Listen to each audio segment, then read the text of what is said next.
¿Qué tal? ¿Cómo les va? Mi nombre es Mariano Motuca y en esta oportunidad vamos a hablar sobre la fisiología de los reflejos. Los objetivos que nos vamos a plantear para esta clase es repasar aspectos generales de los reflejos, comprender el funcionamiento del reflejo miotático, comprender el funcionamiento del reflejo miotático inverso y conocer ejemplos donde aparecen estos reflejos. Nosotros podemos decir que los reflejos son la unidad funcional elemental y básica de toda actividad motora.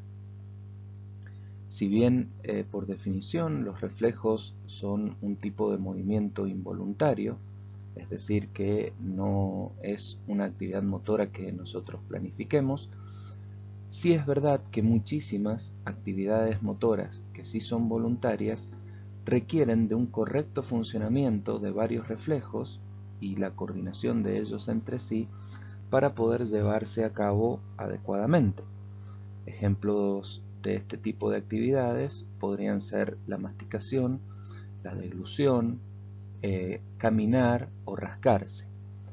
Para entender con mayor precisión esto último que nosotros acabamos de decir, más adelante veremos otros temas como pueden ser equilibrio y postura o fisiología especial de la masticación y la deglución que nos servirán para comprender cómo los reflejos y la actividad motora voluntaria en muchos casos se integran.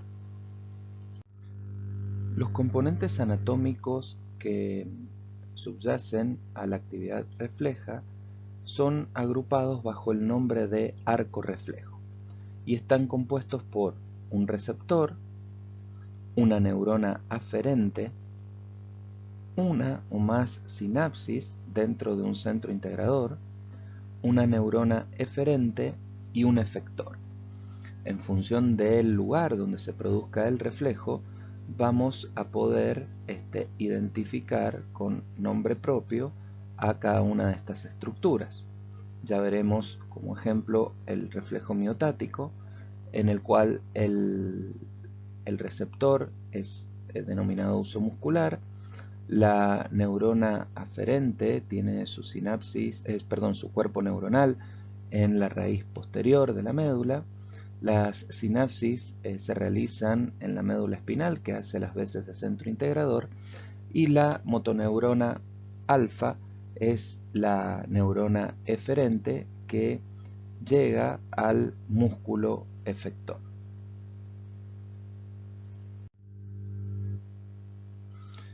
Acabamos de mencionar entonces las estructuras anatómicas. Esas estructuras anatómicas permiten que se lleve a cabo el reflejo y para que esto suceda se deben dar ciertos fenómenos fisiológicos. En relación a esto, el fenómeno fisiológico que se da en cada una de esas estructuras en forma de una secuencia se denomina acto reflejo. El acto reflejo requiere de un estímulo que va a ser percibido por el receptor y ese estímulo genera fenómenos locales en el receptor que, si llegan a producir cambios en el potencial del receptor que alcanzan el potencial umbral, van a generar un potencial de acción que va a viajar por la vía aferente. Esto va a llegar al centro integrador, donde también en las neuronas del centro integrador se van a producir fenómenos locales. Estos fenómenos locales pueden desencadenar un potencial de acción. Ese potencial de acción va a viajar por vía eferente y generar una acción en el efector.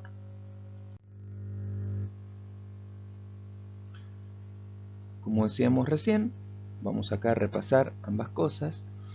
El arco reflejo está conformado por un receptor, una neurona aferente, sinapsis que se producen en el centro integrador, una neurona eferente y una vía eferente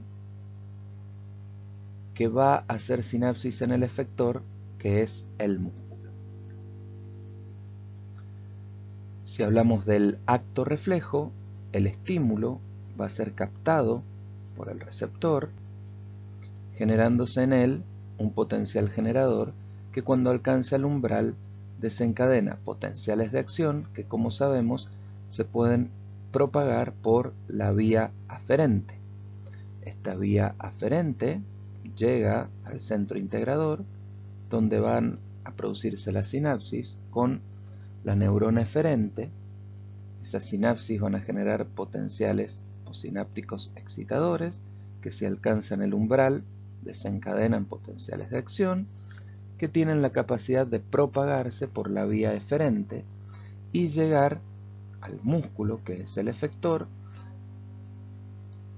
produciéndose potenciales de acción, que generan la contracción del músculo y por ende que se termine de producir el reflejo.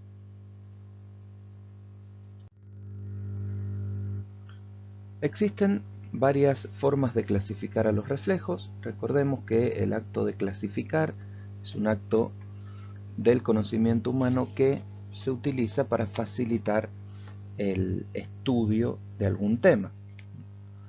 En el caso de los reflejos, los podemos clasificar según la cantidad de sinapsis en reflejos monosinápticos y polisinápticos.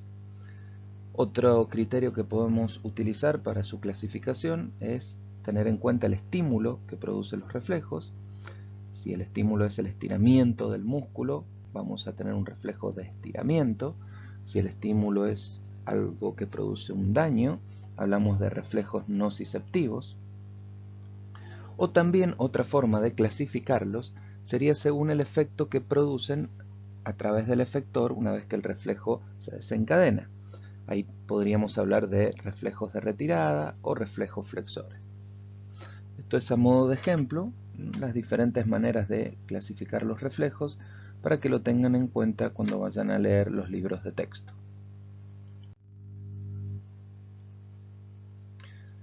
Nuestro siguiente objetivo es interiorizarnos sobre el reflejo miotático y comprender su funcionamiento.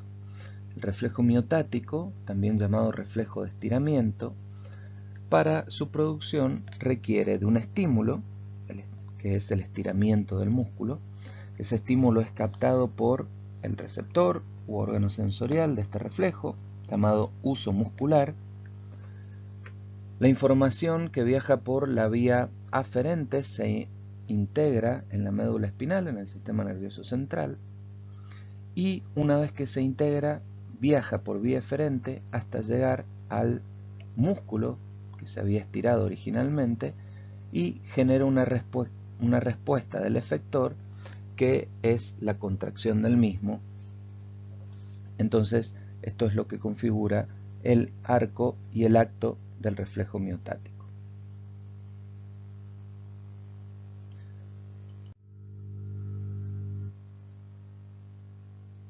¿Qué estructuras conforman al órgano receptor llamado huso muscular? El huso muscular se encuentra ubicado en paralelo a las fibras de actina y miosina del músculo. Está compuesto por fibras en forma de huso, de ahí su nombre, de huso muscular, envueltas por una cápsula y rodeadas por terminaciones sensitivas que son las que van a conformar los axones o las vías aferentes. A su vez, en las terminaciones del huso existen fibras musculares que se denominan intrafusarias para diferenciarlas de las fibras de actina y miosina que se encuentran conformando la masa muscular. Estas fibras musculares intrafusarias están inervadas por axones de motoneuronas gamma. La función de las motoneuronas gamma es importantísima para sostener el tono muscular. Eso lo veremos más adelante en el cursado de la materia. Las fibras del uso muscular, en lo que se refiere a los axones aferentes, están inervadas conforme a si son fibras en bolsa nuclear, dinámicas o estáticas, o en cadena nuclear. Las fibras en bolsa nuclear están inervadas junto con las de cadena nuclear, las fibras en bolsa nuclear estática, por fibras tipo 2, mientras que las fibras 1A inervan tanto a las en bolsa nuclear dinámicas como estáticas y a las fibras en cadena nuclear.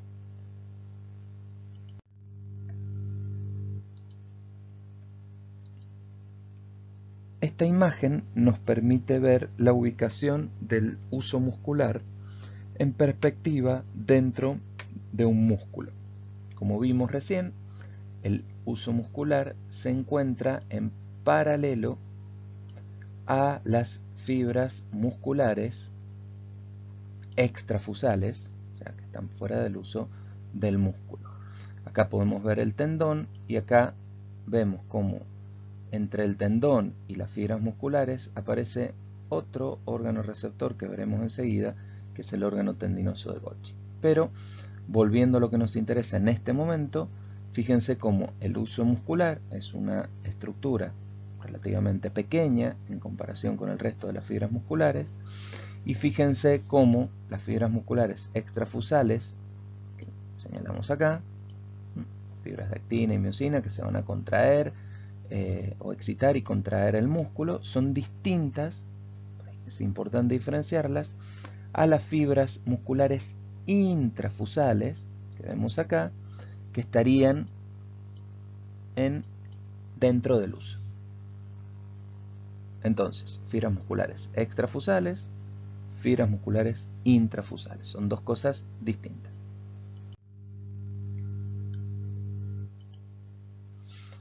Bien, como mencionamos en un momento dado, en el inicio de nuestra charla, nosotros tenemos que el reflejo miotático es un reflejo de estiramiento.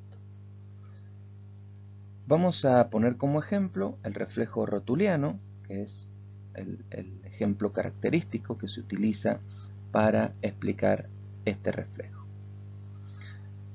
¿Cuál es el estímulo? Bueno, el estímulo tiene que ser el estiramiento del músculo. Para ello, habitualmente se aplica un golpe en el tendón rotuliano, lo que permite estirar el músculo. Al estirarse el músculo, se produce el estiramiento del uso muscular, que como vimos se encontraba en paralelo a las fibras musculares extrafusales. Por lo tanto, se estira el músculo, se estira el uso muscular. Al estirarse el uso muscular, la información genera potenciales locales en las fibras 1A, se genera un potencial de acción y viaja, ¿sí?, por la vía aferente e ingresa por la raíz posterior al centro integrador, que es la médula espinal. En el centro integrador, la vía aferente va a ser sinapsis con una motoneurona alfa. Habitualmente el neurotransmisor que se utiliza en esta sinapsis es glutamato, generando un potencial de acción en esta neurona que va a viajar por vía eferente y va a hacer sinapsis en el mismo músculo que se estiró, provocando la contracción del mismo. Fíjense que in vivo, cuando se produce la exploración del reflejo miotático, la vía eferente 1A también hace sinapsis con una interneurona a partir de una colateral que va a inhibir a una motoneurona alfa, que es la que va a provocar, al estar inhibida, que el músculo antagonista del recto, en este caso el semitendinoso, se relaje y esto pueda generar que la contracción del femoral recto movilice hacia adelante la pierna. De todas maneras, este concepto lo vamos a desarrollar dentro de un par de filminas. Ahora bien, ¿qué pasa con el uso muscular cuando el músculo se contrae? Como habíamos dicho, al estar el uso muscular en paralelo con las fibras extrafusales, las fibras musculares extrafusales, al acortarse el músculo, el uso también se va a cortar. Habitualmente, el uso muscular, como vemos, se encuentra en paralelo a las fibras extrafusales. Al estirarse, vimos que el uso muscular aumenta su activación. Cuando el músculo se contrae, el uso muscular también se acorta, por lo tanto, deja de emitir impulsos. ¿Cómo se logra que el uso muscular recupere su longitud de reposo? Bueno, a partir de la descarga del sistema gamma.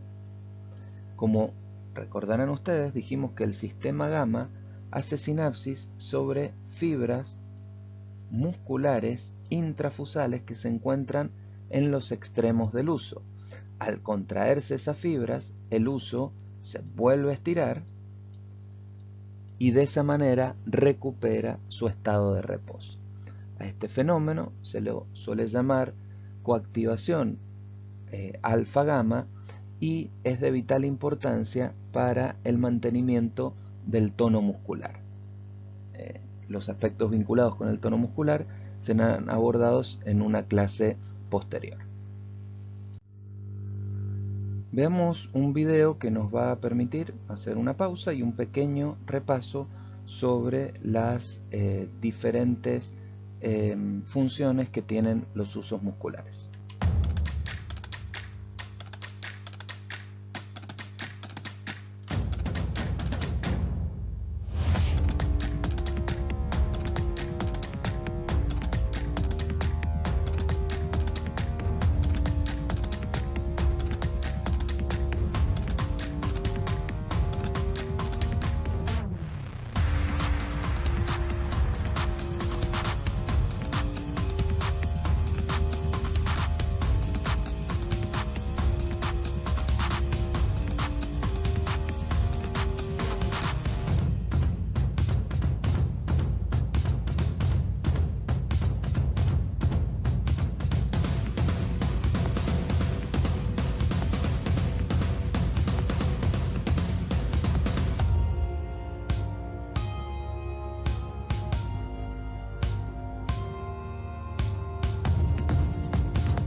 Muy bien, habíamos mencionado hace poco un concepto que se llama inervación recíproca.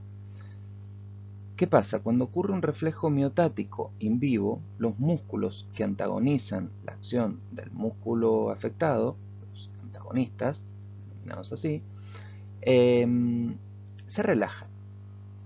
Los impulsos en las fibras 1A de los usos musculares del agonista producen una inhibición posináptica de las neuronas motoras que inervan a dichos antagonistas. Es decir, que en este caso, cuando hablamos de inervación recíproca, estamos hablando de que ya empiezan a haber dos sinapsis, por eso se habla de que la vía que media el efecto de inervación recíproca es bisináptica.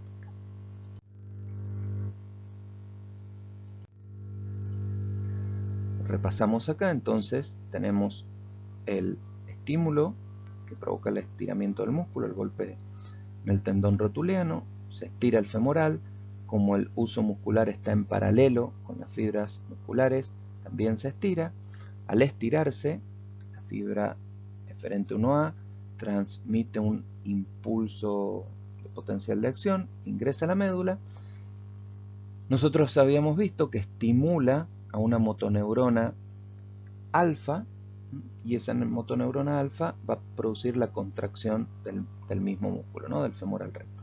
Ahora bien, la inervación recíproca implica que al ingresar en el cordón posterior de la médula, la fibra aferente da una colateral que va a estimular mediante glutamato a una interneurona, en nuestro caso pintada de negro. Esa interneurona va a liberar GABA. El GABA que libera inhibe a la motoneurona gamma y por lo tanto esta deja de estimular al músculo antagonista del femoral, es decir, el semitendinoso, lo que va a permitir que al contraerse el femoral, como el antagonista está relajado, la pierna pueda extenderse. Entonces, este es el concepto que llamamos inervación recíproca. Nuestro siguiente objetivo es comprender el funcionamiento del reflejo miotático inverso. ¿En qué consiste este reflejo? Bueno, cuando un músculo experimenta al contraerse una tensión muy elevada, la contracción cede súbitamente y el músculo en cuestión se relaja. Esto que podríamos considerarlo como un mecanismo de defensa del organismo para que el músculo no sufra alguna lesión o una desinserción por una contracción intensa, es lo que se denomina reflejo miotático inverso. Como cualquier reflejo, habíamos dicho, debe contar con un receptor, una vía aferente, un centro integrador, una vía eferente y un efector. En este momento vamos a hablar sobre las características que tiene el órgano tendinoso de Golgi. El órgano tendinoso de Golgi se encuentra en los extremos del músculo, en la unión entre los fascículos tendinosos y las fibras musculares, y básicamente es una estructura que consta de múltiples ramificaciones de terminaciones nerviosas libres. En perspectiva, vemos que tenemos el músculo con las fibras musculares extrafusales que hablábamos recién, de actina y miosina, el uso muscular que vimos que era el receptor para el reflejo miotático, y el órgano tendinoso de Golgi ubicado en el extremo entre las fibras musculares extrafusales y el tendón de inserción. Esta estructura entonces es el órgano tendinoso de Golgi y es el órgano receptor sensorial encargado de percibir el estímulo, que en el caso del reflejo miotático inverso es la contracción del músculo. Imaginemos entonces que este músculo se contrae fuertemente y al contraerse se acorta y va a provocar el estiramiento del órgano tendinoso de Golgi. Repasemos esto con cuidado. Contracción del músculo, acortamiento del músculo, pero estiramiento del órgano tendinoso de Golgi dada su ubicación unido al tendón.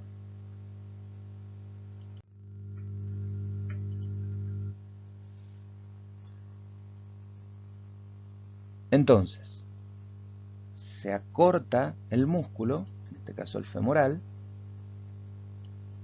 Al acortarse, el órgano tendinoso de Golgi se estira. Esa es la forma de reaccionar ante un acortamiento del músculo. La vía eferente 1A es por la que viaja el potencial de acción y lo que va a hacer es ingresar por el asta posterior de la médula y estimular una interneurona que va a inhibir la motoneurona alfa, que era la que estaba estimulando y por ende provocando la contracción del femoral. Al inhibirla, el femoral deja de contraerse y se relaja.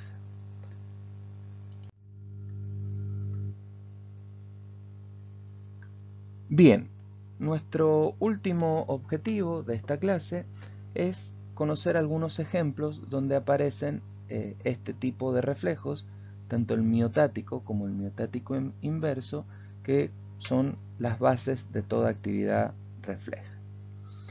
Vamos a hacer hincapié en el reflejo de retirada o reflejo nociceptivo.